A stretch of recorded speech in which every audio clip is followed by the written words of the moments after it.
Olá, irmãos, a paz do Senhor Jesus. Vamos continuar o nosso estudo de Gênesis. Eu quero que vocês abram a Bíblia de vocês no livro de Gênesis. Nós vamos estudar hoje o capítulo 6, do versículo 1 ao 8. Então, vamos estudar? Vamos lá, acompanhem comigo. Quando as pessoas começaram a se multiplicar sobre a face da terra e tiveram filhas, os filhos de Deus viram que as filhas dos homens eram bonitas e tomaram para si mulheres, aquelas que entre todas mais lhe agradaram. Então o Senhor disse: O meu espírito não agirá para sempre no ser humano, pois este é carnal, e os seus dias serão 120 anos. Naquele tempo havia gigantes na terra e também depois, quando os filhos de Deus possuíram as filhas dos homens, as quais lhe deram filhos. Estes foram valentes homens de renome na antiguidade. O Senhor viu que a maldade das pessoas havia se multiplicado na terra e que todo o desígnio do coração delas era continuamente mau. Então o Senhor ficou triste por haver feito o ser humano na terra e isso lhe pesou no coração. O Senhor disse: Farei desaparecer da face da terra o ser humano que criei. Destruirei não apenas as pessoas, mas também os animais, os seres que rastejam e as aves do céu, porque estou triste por havê-los feito. Porém, Noé encontrou favor aos olhos do Senhor. Então, vamos para o nosso estudo. Bem, irmãos, vocês podem ver, sim, que no versículo 1 diz que as pessoas começaram a se multiplicar sobre a face da terra. Então, a linhagem de Sete formou uma cultura ali na região do Éden, tá? Já a descendência de Caim foi para a região de Nod, onde Caim edificou uma cidade e chamou o nome da cidade, o nome do seu filho, Enoque. A cidade passou a se chamar Enoque, o nome do seu filho. Então, com a multiplicação das pessoas, começou a aumentar muito o número de pessoas, as duas civilizações passaram a se relacionar entre si, a linhagem santa e a linhagem da serpente, que é a linhagem de Caim. Então, isso não poderia dar boa coisa, não é? Então, no versículo 2 fala que os filhos de Deus viram que as filhas dos homens eram bonitas e tomaram para si mulheres. Irmãos, tem duas interpretações, não digo bem duas interpretações. Tem pessoas que creem que esse versículo diz que os filhos de Deus viram que as filhas dos homens eram bonitas e se casaram com elas. Tem pessoas que creem, que diz que foram os anjos, que viram que as mulheres eram bonitas, desceram do céu, se apaixonaram, se casaram e daí nasceram os gigantes, tá? Mas assim, eu não encontro base bíblica para isso, tá? E eu provo para vocês, tanto que eu vou provar aqui para vocês que não há base bíblica para isso, tá? Quando aqui fala: os filhos de Deus viram que as filhas dos homens eram bonitas e tomaram para si mulheres, neste versículo está falando que os filhos de Deus são os filhos, a descendência de Sete, a linhagem santa. Esses são os filhos de Deus. Quando fala que eles tomaram para si mulheres, viram que as mulheres eram bonitas, essas mulheres são as filhas de Caim. Por isso que fala os filhos de Deus com as filhas dos homens. Deu para entender? Espero que sim. Sim, vamos continuar. Então, a linhagem escolhida e santa de Sete, perdeu a sua separação quando se uniu em casamento com as filhas dos homens, que são as filhas de Caim.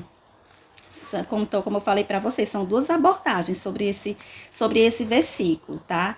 E o que o versículo dá para entender é isso, que são os filhos de Deus são os filhos de Sete, e as filhas dos homens são as filhas de Caim, tá? E assim, os que defendem essa interpretação, que os filhos de Deus são os anjos, eles falam que esse termo filhos de Deus é usado em referência a anjos em vários textos da Bíblia. Tá bom, concordo, tem realmente, sim, vários textos se referindo aos filhos de Deus como anjos. Mas assim, quando a Bíblia fala em filhos de Deus, nunca está falando de anjos caídos. Mesmo porque os anjos caídos viraram demônios, eles não continuaram sendo filhos de Deus, entendeu? Então não tem lógica, não é? E assim, Jesus, lá em Mateus 22:30, ele falou que os anjos não se casam nem se dão em casamento. Então, como é que os anjos poderiam se apaixonar pelas mulheres e casar com elas? Não dá, né? Mais um versículo aí que rebate aí essa história de que os filhos de Deus são os anjos, tá bom? E outra, os anjos, eles são seres assexuados. Eles não têm capacidade de procriação. Então, não tem como eles se casar com as mulheres e terem filhos. Mais uma, a quantidade de anjos criados desde que Deus criou continua sendo a mesma até hoje. Os anjos do céu são a mesma quantidade e os anjos caídos também são a mesma quantidade. Outra, o castigo, vocês podem ver que aqui o castigo, ele só veio para a humanidade e para os animais. Não tem castigo para anjos aqui. Então, se fosse os anjos, então ia ter que ter castigo para os anjos também, porque aqui ia ser só para o ser humano, né? Então, não tem lógica. Então, eu estou provando para vocês, eu lhe dei 6 amparos na Bíblia para lhe provar que essa interpretação aqui de filhos de Deus são os filhos, a descendência de Sete. Amém, irmãos? Espero que eu tenha deixado bem claro. Tá bom? E assim, irmãos, ao invés deles procurarem uma ajudadora idônea, como Deus ordenou lá em Gênesis 2:18, eles se deixaram levar pela beleza das filhas de Caim. Isso é um risco muito grande. Quando nós seres humanos, nós cristãos, né, que cremos em Deus, a gente tem que pensar muito bem ao procurar alguém para se casar. A gente não deve se deixar levar só pela beleza. A gente tem que procurar alguém que vai nos ajudar a seguir no caminho do Senhor, tá? Então, o casamento misto entre pessoas de fé diferente é reprovado por Deus, tanto no Antigo Testamento como no Novo Testamento. E o risco de casar com pessoas que não têm a mesma fé que a nossa é que a gente pode se distanciar de Deus, a gente pode ir aos poucos deixando a nossa fé por conta disso.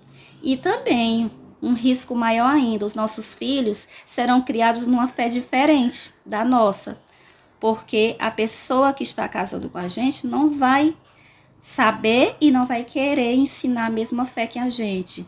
Então, é muito melhor casar com alguém que seja da nossa mesma fé, não é?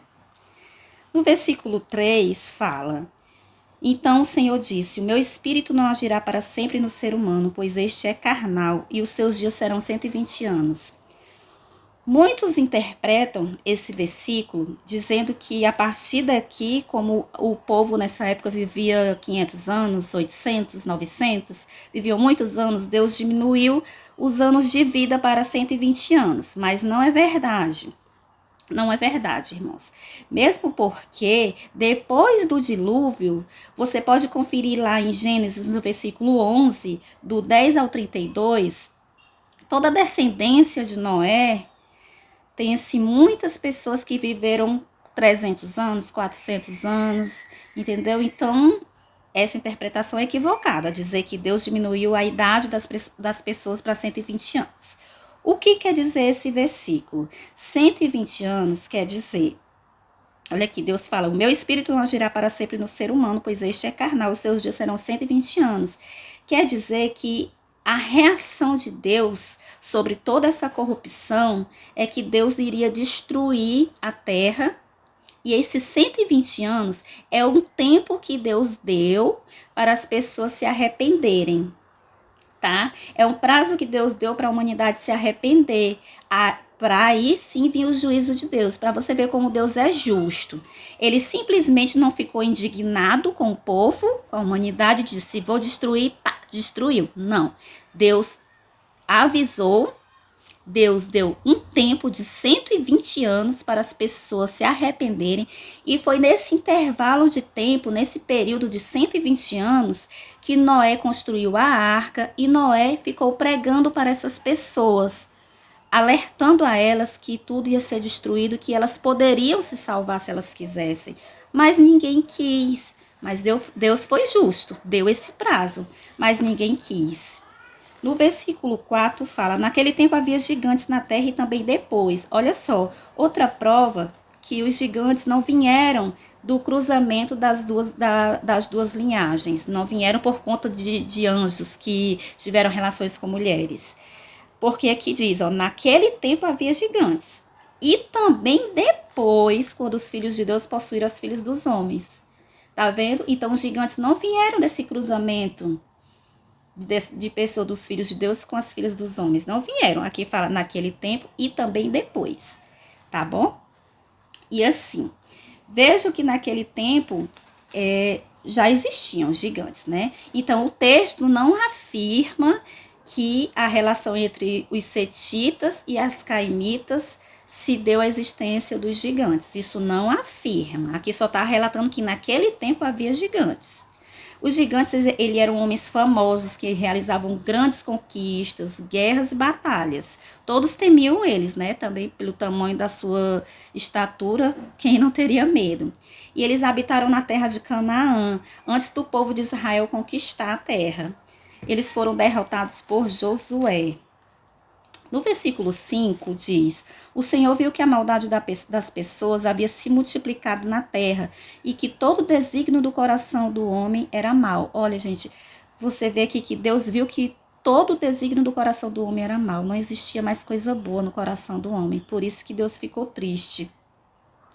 Tá? E Deus, ele não é insensível para as coisas que acontecem aqui na terra. Ele não tem prazer em castigar o homem. Mas também ele não pode deixar o pecado sem castigo, não é, irmãos? No 6, fala, então o Senhor ficou triste por haver feito o ser humano na terra, e isso lhe pesou o coração. Nossa, imagina Deus triste com o ser humano. É ruim, né, gente? Eu tenho medo de deixar Deus triste comigo. Eu penso muito nisso. Então, Deus ficou triste por ter feito o homem, e isso lhe pesou o coração. Ou Deus se arrependeu de ter feito o homem? Mas a gente também lê nas escrituras que Deus não mente nem se arrepende. Então, como é que a gente pode entender isso? Tá, eu tenho uma explicação para isso, irmãos. Quando vem o termo arrependimento ou tristeza de Deus na Bíblia, essa referência usada para Deus, ela se trata de uma antropopatia. Vou explicar para vocês, não estou aqui para complicar nada. O que significa isso? Significa atribuir sentimentos humanos a Deus. Vou dar um exemplo. No Salmo 10, no versículo 12, fala: levanta-te, Senhor, ó Deus, levanta-te a tua mão, não te esqueça dos necessitados. Gente, Deus não tem mão, Deus não tem braço, tá? Então, na Bíblia, tem muitos versículos que é atribuído sentimentos humanos a Deus. Também fala, tu tens braço forte e poderoso, forte é a tua mão, tá? Deus não tem braço, Deus não tem mão, Deus é espírito, tá? Então, a Bíblia, em muitos versículos, faz isso, faz a gente, é para ficar mais fácil da gente entender, tá bom? E assim, o Senhor ficou triste. Por quê? Porque antes a maldade do homem vinha somente da linhagem de Caim. Mas depois do casamento misto, depois que a linhagem de Sete se envolveu com a linhagem de Caim, toda a humanidade se corrompeu através desses casamentos. No versículo 7, diz, o Senhor disse, farei desaparecer da face da terra o ser humano que criei. Pois é, irmãos, no versículo 7 vem o julgamento de Deus. E o julgamento pelo pecado é inevitável, a Bíblia é bem clara. E Deus pronuncia o seu veredito, quando ele fala, farei desaparecer o ser humano. E também os animais. Olha, gente, porque você pode pensar, poxa, mas não foi o ser humano que ficou mal, não foi o ser humano que pecou. Por que os animais? Porque o ser humano, o homem, ele era o líder de toda a criação. Então, o castigo também caiu sobre os animais, tá? Isso não significa, gente, que Deus errou ao criar o homem, não. Os planos de Deus nunca podem ser frustrados. Por isso que vem o plano de Deus para salvar a humanidade, tá? Quando fala no 8, porém Noé encontrou favor aos olhos do Senhor. E o plano de Deus era recomeçar com uma única família, de alguém justo, e que essa pessoa era Noé. Nossa, imagina só, né? Você ser escolhido. Mas para ser escolhido não é tão fácil, né? O que Noé passou para construir essa arca, para ficar pregando 120 anos e as pessoas chamando ele de louco, não foi fácil não, tá? A prova que Deus não desiste do ser humano, não é? Porque depois de tudo isso, ele ficou tão triste, resolveu destruir tudo, mas ele encontrou uma pessoa justa e por isso ele não destruiu a família dele. Ele não desiste. Aqui mostra a graça de Deus.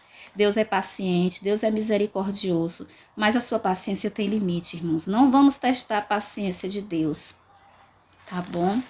E assim, depois a gente vai estudar sobre a Arca de Noé no próximo vídeo da nossa exposição de Gênesis. Irmãos, eu espero que vocês tenham entendido, tenham gostado desse vídeo. Continue acompanhando meus vídeos, se inscreva no meu canal, ative o sininho para receber todas as notificações. Você ativa o sininho e clica lá em todas, tá bom? Para você receber todas as notificações. E compartilhe com seus amigos, gente. Vamos fazer esse canal crescer, vamos estudar a palavra, tá bom? Também comentem no vídeo para ajudar o canal, tá bom, irmãos? Então fiquem todos com a paz do Senhor Jesus e até o próximo vídeo.